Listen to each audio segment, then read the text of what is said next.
Maraming katanungan ang lumabas simula nang magkaroon ng Econin. Hindi talaga naniniwala noon na nag-break na ang Paunin dahil alam ng lahat na nagmahalan talaga ang Paunin at very private lang. Kahit pa nga super na ang pakilig ng Kim Pao. Napakaraming chismis ang lumabas pero tahimik ang Paunin.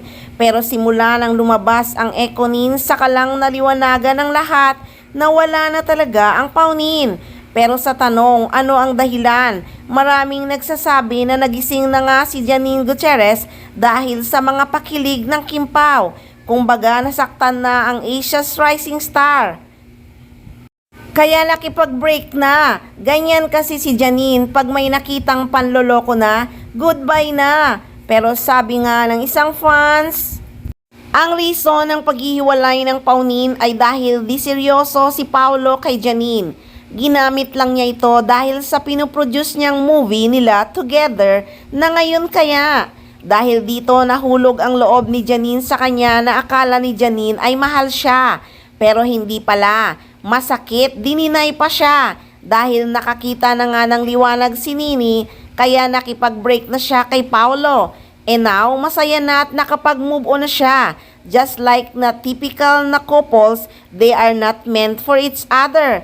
Kaya Kim Pao, wag sanang maulit ang nangyari kay Janine sa inyong Kim Pao. At doon nyo malalaman ang damdamin ng isang babaeng nasaktan dahil naging true sa kanyang damdamin. Kaya Kim Pao, mag-enjoy na kayo dahil wala na kayong kaagaw kay Paolo ninyo. Ingat lang din, just saying lang po. At ang isa pa nga raw rason ay iba nga daw ang plano ni Paolo. Just career, then Janine wait lang. They love each other very much, pero Janine as a woman, hindi siya mag-pretend na hintayin niya si Pao. Tulad kay Raver, di sila makatiis pero tunay siyang magmahal. Once nakakita siya ng panloloko, goodbye na. May darating na di agad susuko. True love, you wait and see. If ever piliin ni Janine maging single, why not? Totoo man o hindi ang mga rason ng hiwalay ng Paunin, past is past. The important is masaya na si Janine Gutierrez kay Jericho Rosales. At wish nga ng mga fans ng Paunin, masaya na rin si Paolo Abilino.